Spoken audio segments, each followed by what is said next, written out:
Good morning, everybody.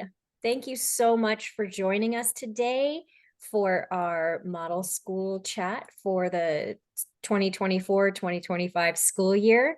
We're so excited that you can join us. Today's chat is going to be by the one and only Nicole Fintel, and she is going to give us some information about some big changes for this year. So I'm going to turn it over to Nicole. All right, can you hear me, Betsy? Yep, perfect. Great. Wasn't sure if I was muted still. My controls disappeared. Hey, good morning, everyone. As Betsy said, my name is Nicole Fintel. I'm excited to share with you all the Florida PBIS model school criteria and some application information for the 24-25 school year. So to kick off our discussion, I'm going to be providing some background information on the FLPBIS model school process. Then we're going to look at some prerequisites for applying for a 24-25 award. I'm going to go over the criteria for each award level. And finally, I'll highlight some resources available to help schools and districts plan for their model school applications this year.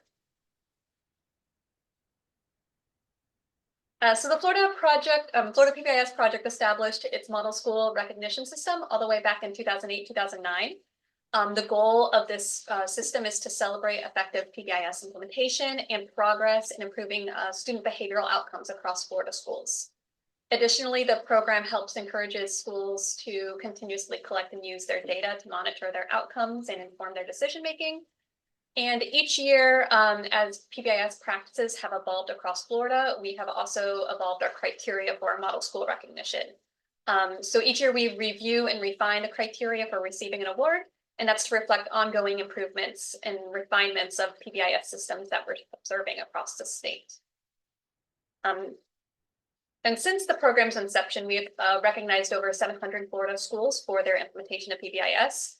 Last year, that was 24% of schools who were engaged with the Florida PBIS project met the criteria and applied for an award. And that represented about 440 schools in Florida last year who were recognized. And there are some prerequisites for schools to be eligible to apply for an FLPBIS Model School Award. These are the prerequisites for the 24-25 school year. The list has not changed from last year that you're seeing here. So just to go over each of these, first, schools have to be active with our project. That just means they've been trained and they're being recognized as being actively implementing PBIS. Schools must also submit the required evaluation items that are outlined on the slide. So that starts with the PBIS implementation checklist, or PIC, that opened in our evaluation system, or PBIS, on October 15th. It's open right now and it's due before December 1st. So the PIC is just our quick checklist that we use to assess the degree of implementation across all three tiers of support for a school. It gives teams a sense of what's been done, what needs to be done around PBIS implementation, and there's no minimum score requirements for the PIC for model school awards. We encourage you to use the PIC as a tool to identify PBIS implementation areas that you need to address throughout the year so that you don't have any surprises then during end-year evaluations when schools are asked to complete the benchmarks quality, or the BOQ, and the Tier 1 walkthrough, both for Tier 1, and then the Tiered Fidelity Inventory, or TFI, for Tiers 2 and 3. That said, there are some minimum score requirements to be eligible for a model school award for some of those other implementation measures that I just mentioned. So model schools must score at least a 60% on their Tier 1 walkthrough. That's completed by an external reviewer, such as the school's district coordinator. And schools must also score at least an 80% on the benchmarks of quality. And that serves as the team's self-assessment of their Tier 1 implementation at the end of the year. So those minimum scores indicate to us, if they're completed with accuracy, that your school is reporting a high level of Tier 1 implementation fidelity for the school year. Additionally, schools are required to submit both the Tier 2 and Tier 3 sections of the TFI. However, there are no minimum score requirements tied to the TFI. They just have to complete that as a team and submit it online. And finally, schools are asked to complete all portions of the outcome data summary, or ODS, to be eligible for an award.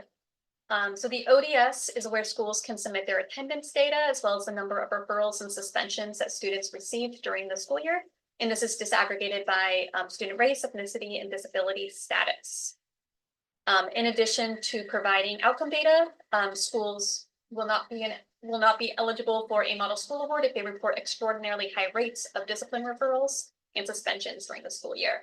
And I'll talk more about that criteria when we get to the bronze award level. And then the final two prerequisites you see here have to do with district support for that school. So district coordinators must work with the Florida PBIS project, TA Contact, to ensure that their team has participated in yearly implementation planning recently, or it's what we call the YIP meeting. And that's just one criteria for the school districts receiving continued support from our project. And finally, each school must be recommended by their district coordinator to receive a model school award. So by making this recommendation, the district coordinators are agreeing that a particular school is implementing PBIS with fidelity to the best of their knowledge and that they're experiencing some positive student outcomes. So once a school has met all of those prerequisites that I just outlined here, they'll be eligible to access our online application system during the model school application window. And this is where they will just complete and submit their application. This year it's going to be open from June 18th through September 1st.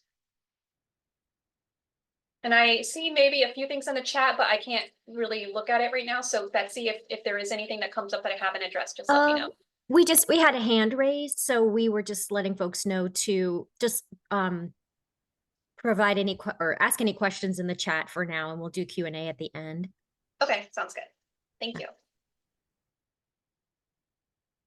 All right, so here's the full timeline for the 24-25 model school award cycle and our evaluation items that are submitted. So as I mentioned earlier, this starts with the fall pick, the PBIS implementation checklist, and that's currently open in the system and is due before December 1st. Then starting in February, DCs can coordinate with their schools to schedule and conduct their Tier 1 walkthroughs. That can be entered through June 15th. And then finally, during end-year evaluation cycle, we also have the benchmarks quality, the TFI, and the ODS, the outcome data summary, that can be entered online, all due on June 15th. Once all of those data have been entered, the Florida PBIS project will identify which schools met model school prerequisites and will determine the award level for which each school is eligible to apply based on their data. The district coordinator must then provide their recommendations for schools to apply.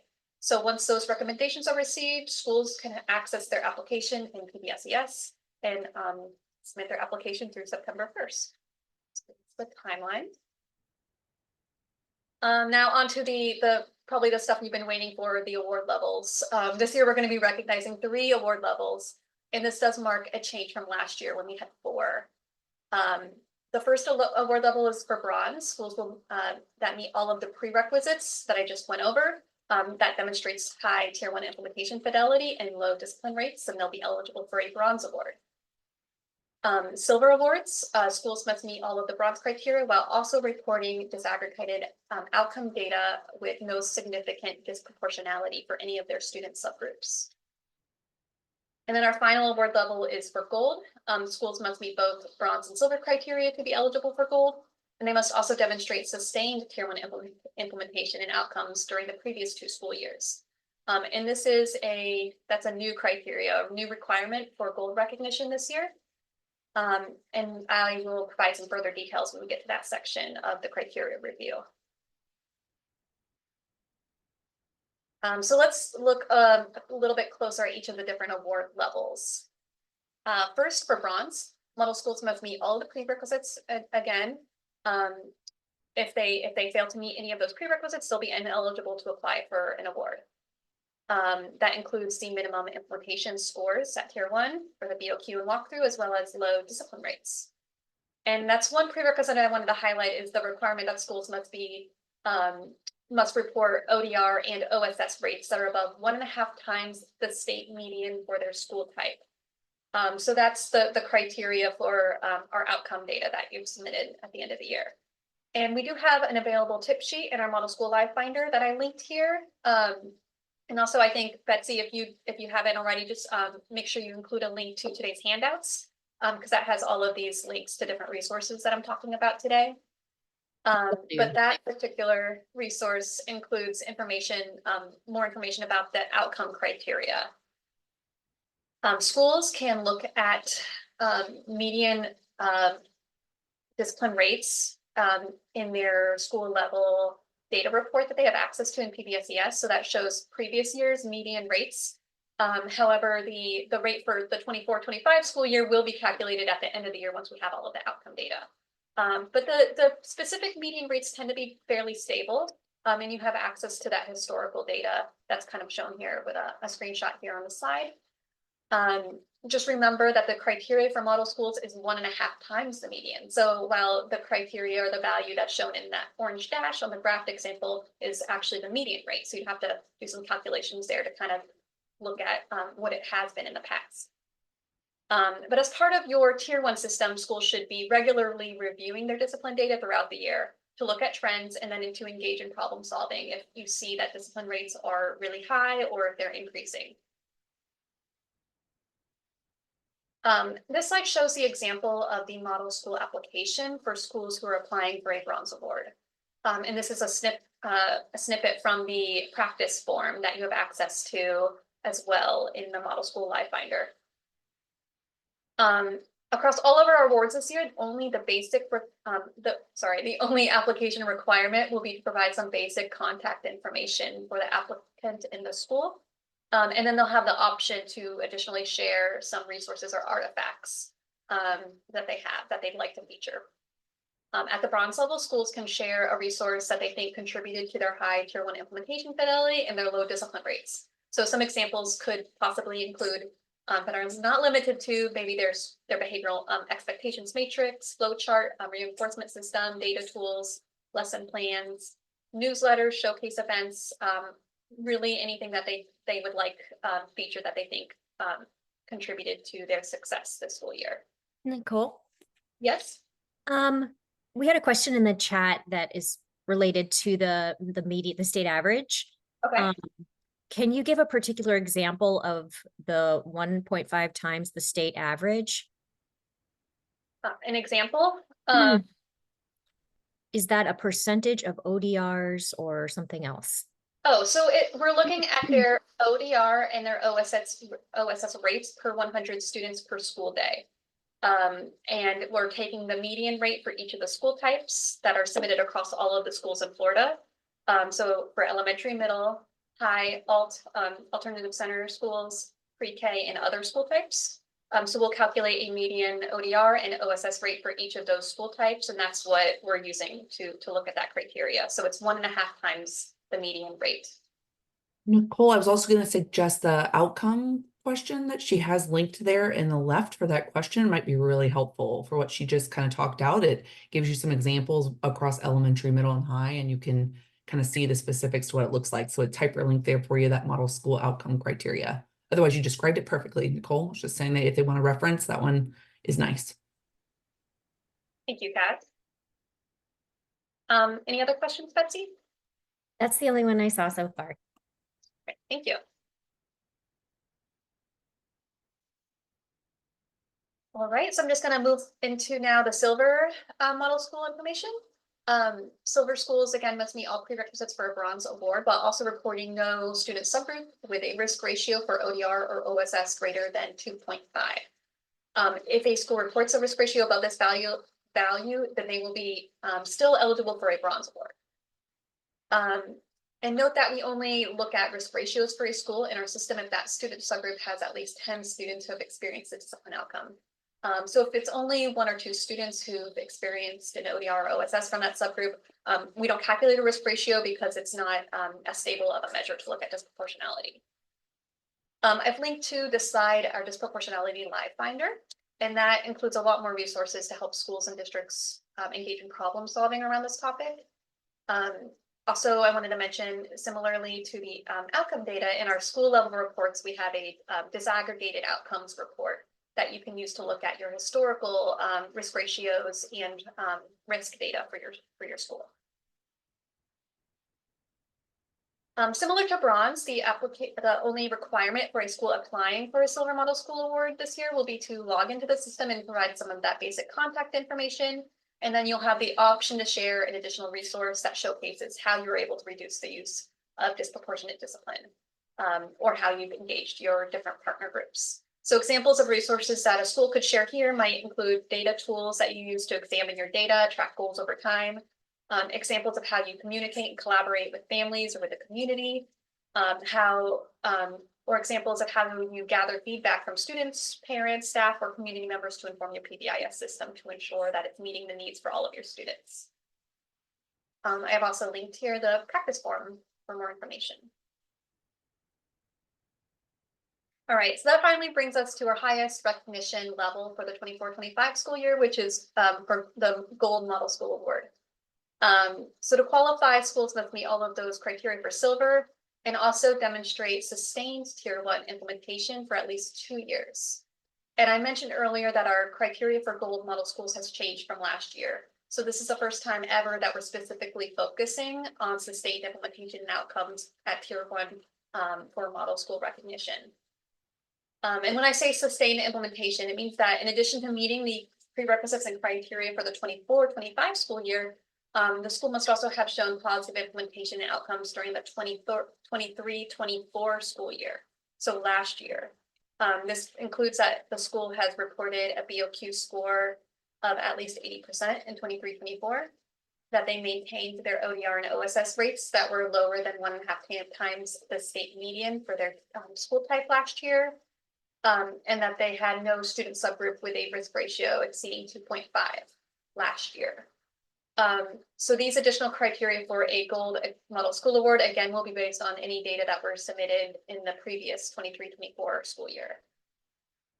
If your school did not report those data pieces in 23-24, or if you did report those data but did not meet the criteria, then you'll still be eligible for a silver award.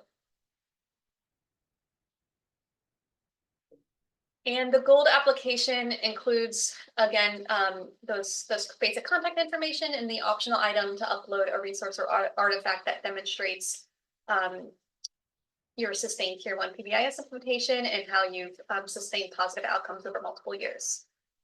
So examples of resources you might include for your gold application could be your student handbook, your lesson plans for teaching, your expectations, how you track your data over time, or your action plans. Or any other resources that you think contributed to the success. Before I move on, I just wanted to highlight a significant change this year regarding recognition from last year that you might have noticed. This year, we're not recognizing a 4th platinum level or a level looking at tiers 2 or 3 implementation during the 24-25 school year. So this is a big change from the last few years, and it was made, the decision to do this was made on some of the feedback received from districts and schools about that process. However, we are going to be reintroducing advanced tier recognition in the 25-26 school year. So please do not just forget to look at tiers 2 and 3. This is still going to be something that we're focusing on in the future. We're simply going to be spending this school year refining our process and planning for the reintroduction of the tier 2 and 3 recognition, because we want to ensure that it meets your needs as well, and that it's not an arduous process for you to apply.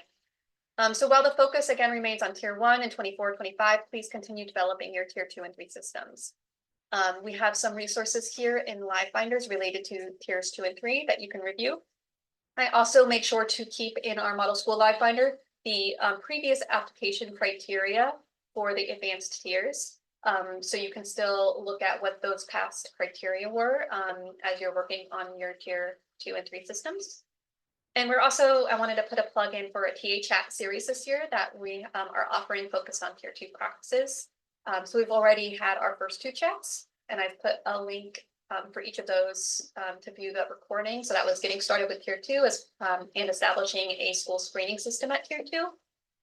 And then we have some upcoming chats in that tier 2 series that I've included the registration information. So on November 12th, there's a chat on supporting the matching students to standard protocol interventions at tier 2. And the final chat in that series will focus on monitoring progress and fidelity of interventions at tier 2.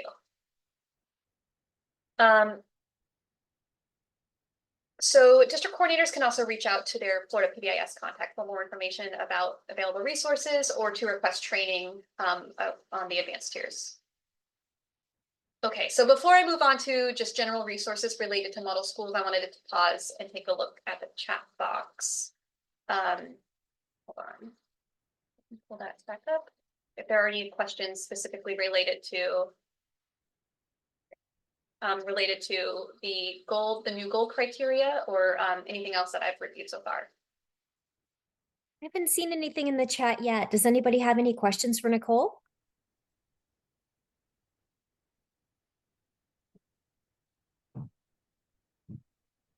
Well, I know that's a lot of information. So I encourage you all to take a look at especially the slides for today and the links to the Model School Live Finder that goes over everything. And I'll continue with the resources, but if any questions do come up, you can add them to the chat.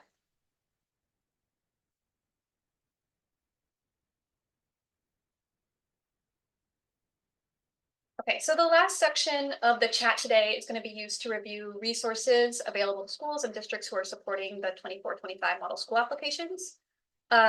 In the first place, again, that I encourage you to check out if you haven't already is the Model Schools Live Finder that I kind of highlighted here. This can be found within the evaluation login page. So when you click on evaluation PBSES login, you will get to our login page, and at the bottom we'll have our live finders. So we already have all of the updated criteria for 24-25 model schools in that number 5 live finder here that I'm highlighting. Within this binder, it includes all of the resources that I've reviewed with you today. So that includes that timeline, the general list of prerequisites and award level criteria, the practice form, and the model schools outcome criteria FAQ resource, as well as other training resources. The links to like today's TA chat will also be added there. For all award levels, schools are required to submit various evaluation measures to our project. So DCs, district coordinators, you play an important role in providing information to schools about those requirements and in monitoring the data submissions for your district. So district coordinators can log into PBSES to monitor school data completion. So from the monitoring page that I'm showing here, you'll be able to look at for the current school year, you'll see a list of all of the active PBIS schools in your district and if and when they have submitted each of the required evaluation items. So that's the fall pick, and then at the end year, the BOQ, outcome data summary with disaggregated data, the tier 1 walkthrough, and the TFI. And we offer a series of briefs and videos in our evaluation system live finder to guide schools and district coordinators in submitting and monitoring data. And using those data reports for problem solving. So most of those resources are within the user support live binder, which can be accessed from the PBSES page as well. So it's the first live binder there. Has a lot of resources such as how do I submit data, how do I complete them in year 1 requirements, monitoring data submissions, and then various resources for using those school and district level reports. To help support database problem solving. So I've linked to a lot of those resources here. In addition to the PBSES user support live binder, the binders for mid and end year evaluation include additional information about each of those evaluation cycles. So the specific measures that schools are asked to complete to be eligible for an award. You can find information within those binders. All right, so I wanted to just provide some final tips for schools and district coordinators who are preparing for the model school recognition this year. So for schools, just first implement PBIS. So continue to collaborate with your PBIS team and your school staff to maintain your fidelity of PBIS throughout the school year. Make sure you submit your fall PBIS implementation checklist. Again, the deadline is December 1st to be eligible for a model school award this year. Work closely with your PBIS team throughout the year to monitor your data and address challenges that arise. So continue to use your data, not just the data submitted to us, but your monthly discipline and implementation data that you can look at to problem solve frequently throughout the year. Make sure you collaborate with your district coordinator, request and plan support with your DC to tackle any of the implementation gaps or concerns that you identify with your team. You can use your 23-24 evaluation data in your fall pick that you're completing right now to pinpoint some specific components that you want to enhance. Think about scheduling your tier 1 walkthrough. And I know it might seem kind of early, but you can start planning with your tier 1 walkthrough now. So discuss with your DC about scheduling a time for someone to come out to your campus to complete the walkthrough next semester. Review the form right now. You can practice the walkthrough with your team to help you identify areas to address on campus prior to the official DC-led walkthrough. You can also start planning for your other end-year evaluations. So review that timeline, collaborate with your PBIS team to prepare for end-of-year reporting. Make sure in April or May that you have time in your monthly meeting to complete the benchmarks of quality and the TFI together as a team. And prior to end year, ensure that you know how to obtain all of the necessary data, including the outcome data, which has the percentage of students who have 0 to 1, 2 to 5, and 6+ office discipline referrals, average daily attendance for the school year, total days of suspension, both in school and out of school suspension, enrollment numbers across your student groups, as well as the count of students and count of referrals and suspensions for each student group. That includes race, ethnicity, and students with an IEP. So make sure that right now you know how to collect those data so you can report them at the end of the year. Be proactive if you're interested in applying for an award this year. Communicate with your district coordinator regarding their expectations for providing a recommendation. And finally, don't forget to, once you've submitted all of your data and you are eligible, have been recommended, don't forget to log into PBIS during the summer to submit your application. So that's going to be open from June 18th through September 1st. So by following all of these steps and staying engaged with your team and with your district coordinator, you're going to not only increase your chances of being eligible for a model school award, but hopefully also contribute to successful implementation that supports better outcomes for students. And I think I saw some chat box. Yeah. So there was a question from Amy. Can you explain why a silver award allows greater leeway than bronze, and then it goes down again for gold? So it's she said it's 2.5 for silver, 1.5 for bronze, and 1.5 for gold. So Nicole, I tried to help in the chat box. I was mentioning that 1.5 is a different outcome measure than the 2.5. So the risk ratio is the 2.5. If you look at my comment, Amy, there, in relation to that school having a subgroup that's 2.5 times more likely, the 1.5 was back to office discipline referrals or OSS rates per 100 that Nicole was mentioning. So it's 2 different outcome measures. And then Nicole, feel free to add in. I just wanted you to know I put that at the chat. No, that's helpful, Kat. Thank you. Yeah, absolutely correct. They're just 2 different metrics looking at different things. So that's why there's different criteria tied to those.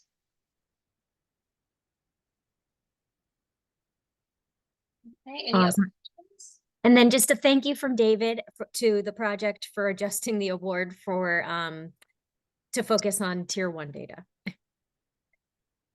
Thank you, David.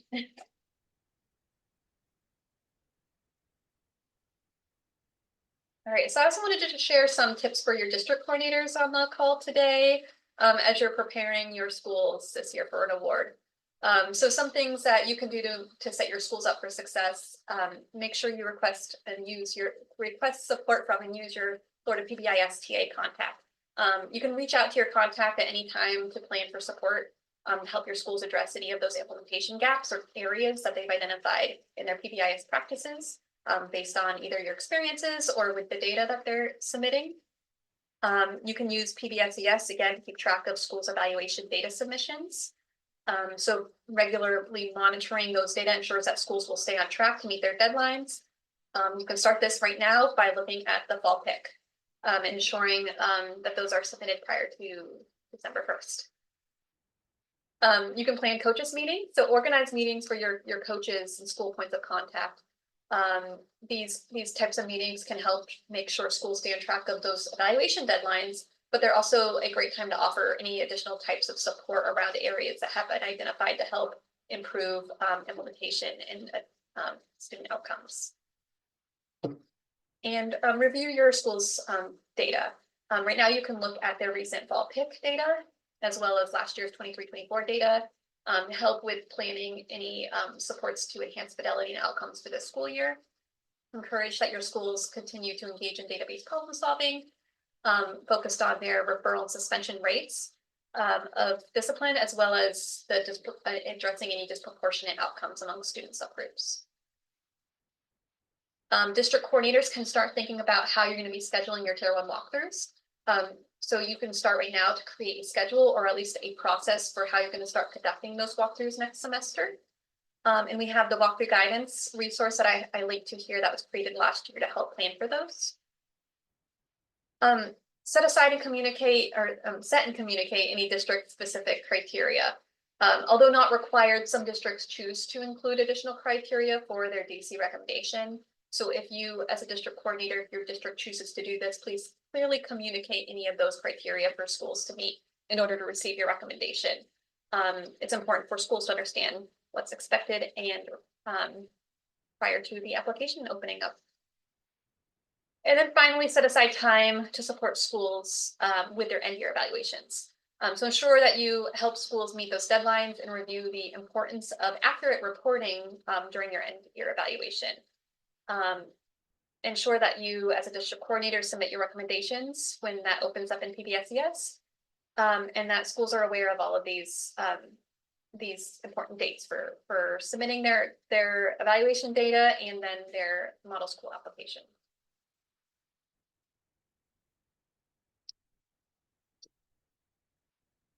So that's really the only content I had related to 24-25 model school criteria, but I'm definitely going to stay on the line and we have a lot of time if there are specific questions.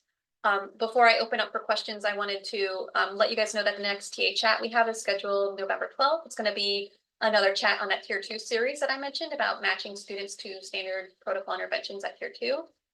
And then I also wanted to highlight the next model school related TA chat is going to be at the end of the year, April 24th. And that's the time where we're actually going to demonstrate the online application. So if you've never applied for a model school award before, we do have we have an online application in FLPBIS that you'll complete.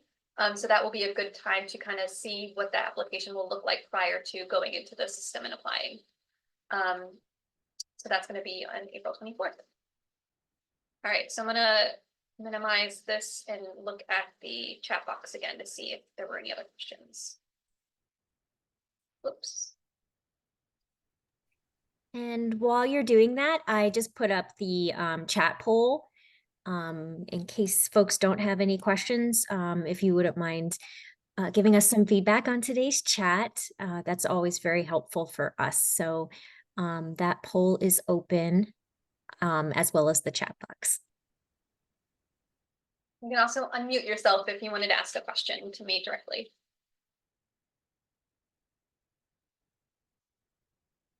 But I'm excited there's so many people on the call today to learn about model schools. I hope it was helpful. If there's anything that we didn't address, you can email me, Nicole Fintel, or your TA contact, and we'll be sure to answer any questions that you have.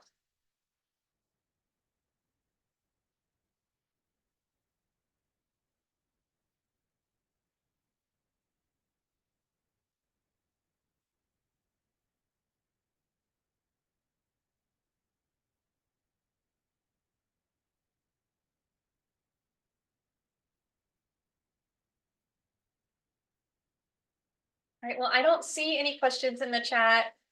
So I'll go ahead and give permission for everyone to exit, but I'll stay on just for a few minutes in case someone wants to talk about anything. You're getting lots of thank yous and great jobs. And Caroline said, thank you for organizing the info and providing links within the PowerPoint. It's helpful for accessing the many resources you have available. I know we have a lot. Our live binders can be confusing, so I hope that I helped to organize them for you, pointing out what resources might be most helpful specifically for model schools. Okay, and it looks like the chat is, or the poll is complete, so I'll go ahead and end the poll. All right, thank you, Betsy. Of course, thank you.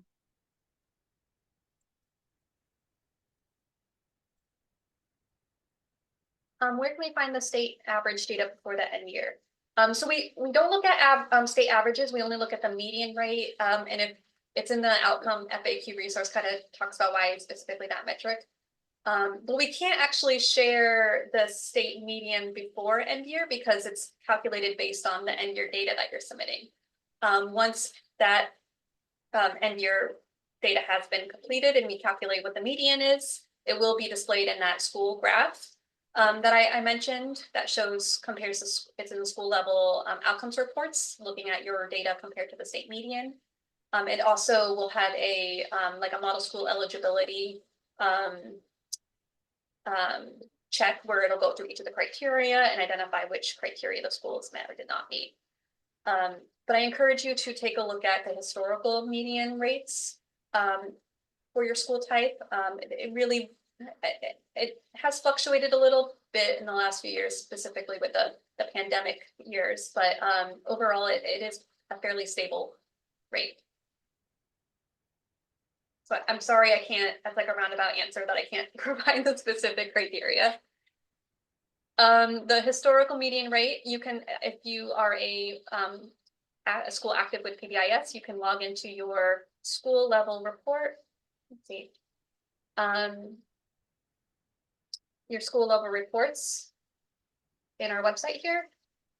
I'm going to go to a demo, just kind of show you. I won't have any data in there, but since we have time, I can do this. Oops, model schools. Why did I do that? Reports, school level reports.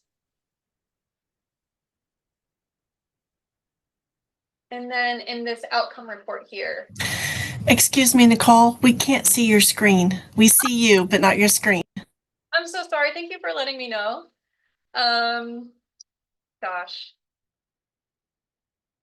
Okay, so I just logged into PBSES, went to the reports up here, looked at school level reports, and that pulls up your school data report. So this is all the data you submitted to us as a school. Down here at outcomes, there is these graphs right here that will show your outcome rate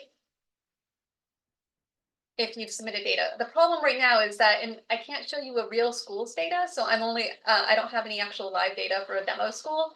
But if you have submitted data in the past, you'll see a little bar graph that will show what your rate was, as well as the historical, the median rate for your school type. If you haven't submitted data in the past and it looks blank like this, you can reach out to your district coordinator and they'll be able to probably pull that rate for you, or if not, the district coordinator can reach out to their TA and we can get more information to you.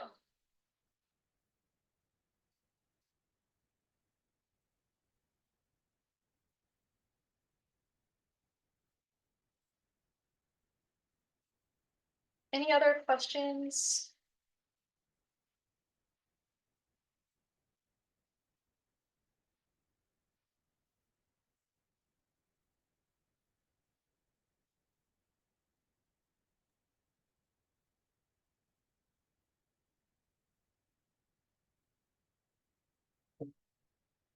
Chat.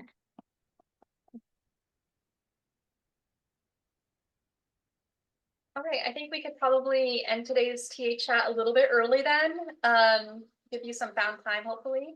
But as I mentioned, just reach out if anything else comes up. And I thank you for being interested in learning more about model schools, and good luck with the model school process this next year.